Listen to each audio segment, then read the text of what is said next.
know, even if the Lord won't deliver you right then and there, you know in your head that, look, I'm probably one of those guys that gotta be beheaded. Fuck it.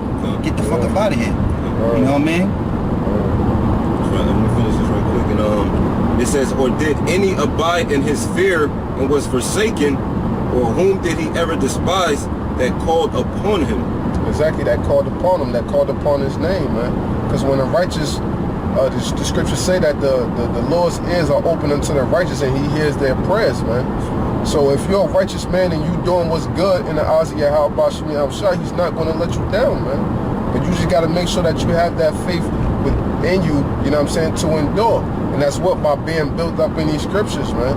You know, these are the times where, you know, of course we want to eat the whole roll, but we're in the times of faith, man. You know what I'm saying? Faith and with the knowledge and wisdom going to be the stability of our times. So these are the times where we got to be really reading these stories, but our history thoroughly, man. You know what I'm saying? For us to be built up within those times. So, because when we in those times in which we going through, different things is going to be going on through your mind. But, you know, as the apostle's been saying lately, like if you're not thinking about the truth, you know, constantly, you know what I'm saying, throughout your day, then you ain't right.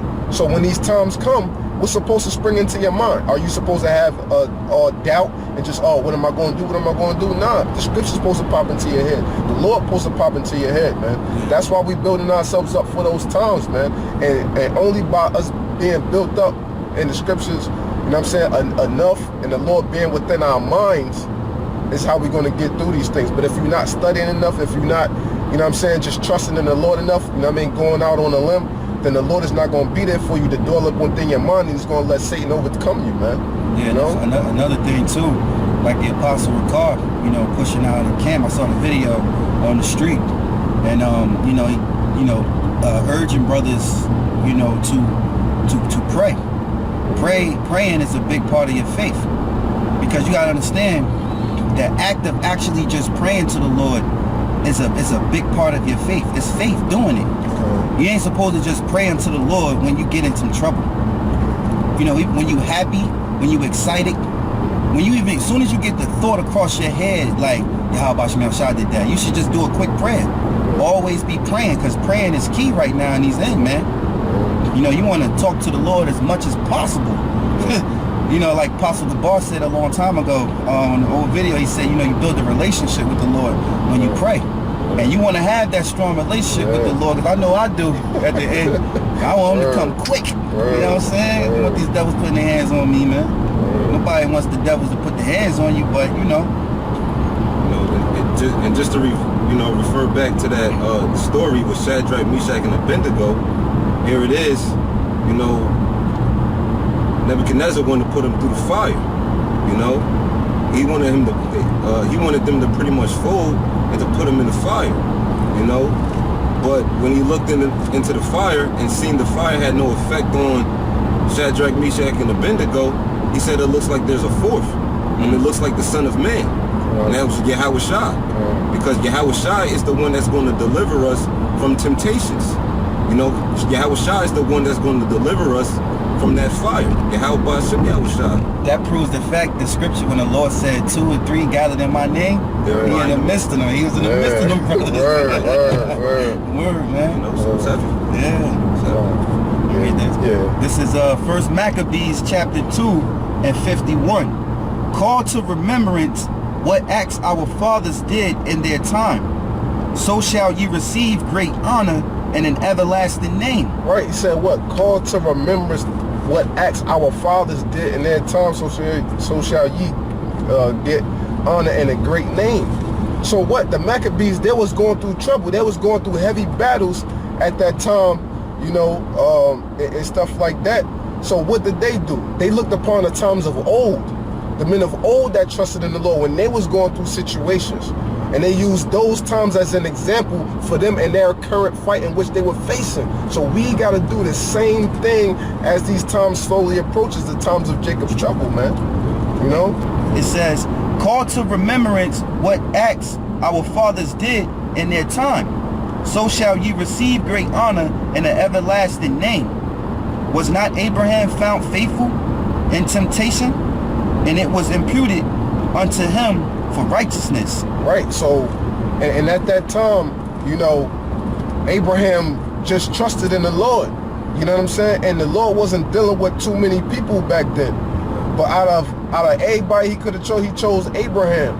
You know what I'm saying? To deal with, and called Abraham, and then Abraham just trusted in him, man. By what? Doing the acts in which he did, and he was called the friend of the Most High, man. That's a big, big honor to be a friend of the Most High. And how the brother said, building a relationship with the Most High by prayer.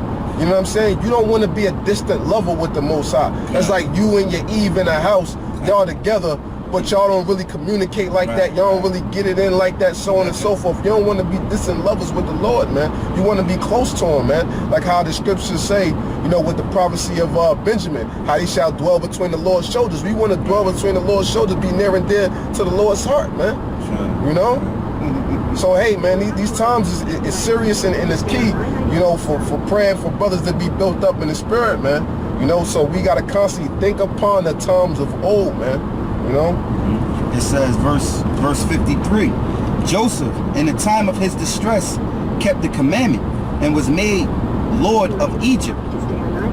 Hey, Joseph, and that's key, man. Joseph was alone. You know what I'm saying? Surrounded with a bunch of Hamites, man, in a Hamitic land. But he had trust in the Lord. And the Lord allowed him to see his family again, and for him, you know, to be, basically, he was a ruler over his family, to help his family out when the famine come. And that was all according to the Lord's will, man. You know? And when you go in Psalms, the 105th chapter, you know, and it tells you that that Joseph, he taught the Egyptians, and it says that he taught their senators, meaning like he taught their elders, man. You know?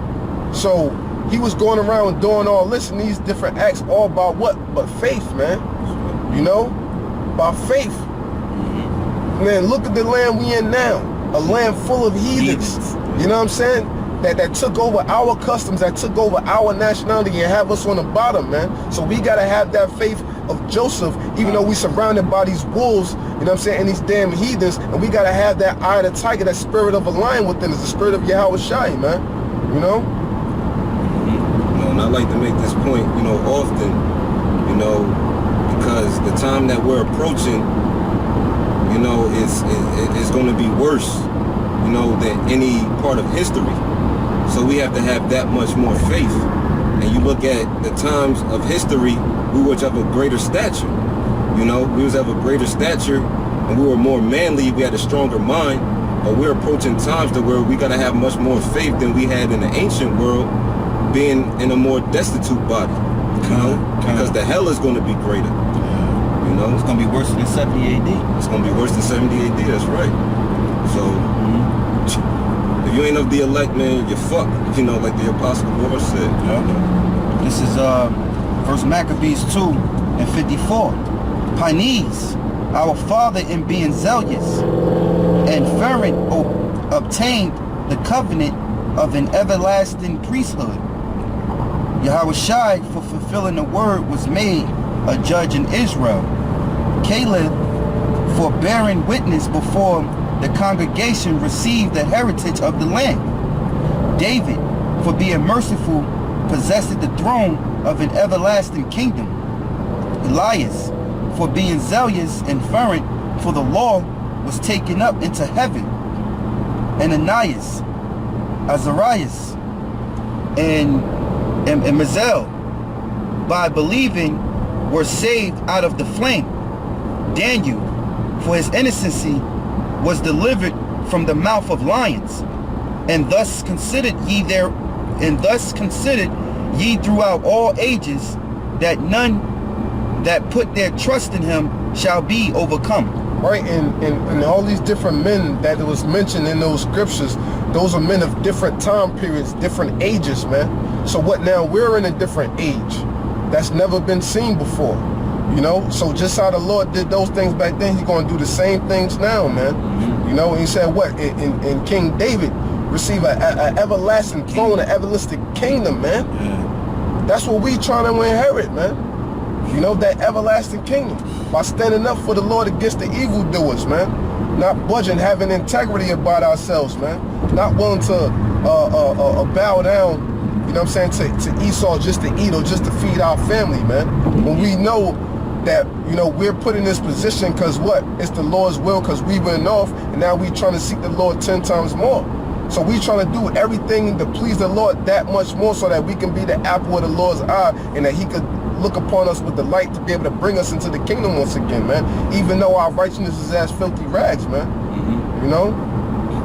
Yeah, I got something. This is Matthew chapter 6 and 25. Therefore I say unto you, take no thought for your life, what ye shall eat, or what ye shall drink, nor yet for your body, what ye shall put on. Is not the life more than meat, and the body than raiment? Behold, the fowls of the air, they sow not, neither do they reap, nor gather into barns. Yet your heavenly Father feedeth them. Are ye not much more better than they? You know, because the Lord talking and telling us, you know, take no thought for your life. You know, it sounds in this world, to a worldly person, you'll be like, man, get the fuck out of here. That's just stupid. That's just stupid. Nah, that's faith, man. You got all full assurance that the Lord is going to deliver you, man. That's great faith. Like, you know, it's like the apostles say, it's great faith for us to come out there and teach. You're putting your body as a living sacrifice, man. You know, so like the point that he made right here was that, you know, the Lord feeds the birds. So in that day, when you have to, you know, giddy up out your crib, man, martial laws coming here to the soils of America, man. You know? So happens, say if they didn't come to your house before martial law, like they wrote up in the Project Megiddo. You know, they said that the red list, the blue list, and they said that basically if you're on a red list, they supposed to come and get you before martial law, and then if you're on the blue list, they supposed to come and get you during martial law. So, but say if you one of those, you know, because it's YAHAWASHI's movie, fuck these devils and whatever they plan. Every last plan is going to get disrupted and tore down, man, and backfired in their face. The Lord said they shall receive the judgment. There I go in Psalms 10. That they have prescribed or something. Salakia. Real quick, this is Psalms chapter 10 and 2. The wicked in his pride doeth persecute the poor. Let them be taken in the devices that they have imagined. So yeah, all their plans is going to be taken in the devices that they have imagined against us. You see? So we ain't supposed to take no thought of our life in that time. You can't be worried about, damn, what I'm going to eat. Let me stack up on some canned goods. You know, let me hey man, you can try to do that if you want, but you're going to leave it to somebody else because you're going to be moved. You're going to have to be like a vagabond. You're going to have to move up out of your station and where you at, man. You're going to have to travel, man. You're going to have to sleep out here on the highway when we riding down, you know, in these parts of something right here for a day. You know what I'm saying? Eating a turkey is, you know what I'm saying? Who knows? Because this backs up, you know, looking at the men that was before you and how YAHAWASHI took care of them. It's the book of 1 Kings, chapter 17, verse 1. And Elijah the Tishbite, who was of the inhabitants of Gilead, said unto Ahab, as the Lord power of Israel liveth, before whom I stand, there shall not be dew nor rain these years, but according to my word. So there was a drought, right?